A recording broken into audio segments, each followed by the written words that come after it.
जसा लोखंडाला स्पर्श केल्यावर त्याचं सोनं होतं, तसंच तुमच्या कष्टाचं आता सोनं होणार. पण यासाठी तुम्हाला एक वसा घ्यावा लागेल. तो वसा म्हणजे आनंदी राहण्याचा.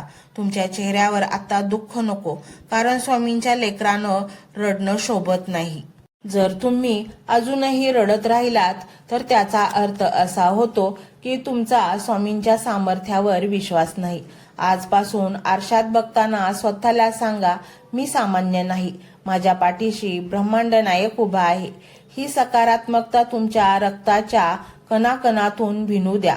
स्वामी तुम्हाला सांगत आहेत, अरे वेड्या, कस्तुरी मृग जसा कस्तुरीच्या सुगंधासाठी रानोमाळ भटकतो, तसा तू सुखासाठी बाहेर भटकतो आहेस. पण ते सुख, ती शांती आणि ते सामर्थ्य तुझ्या आतच दडले. फक्त डोळे मीट आणि मला तुझ्या हृदयात शोध. येणारे दिवस हे तुमचे आहेत.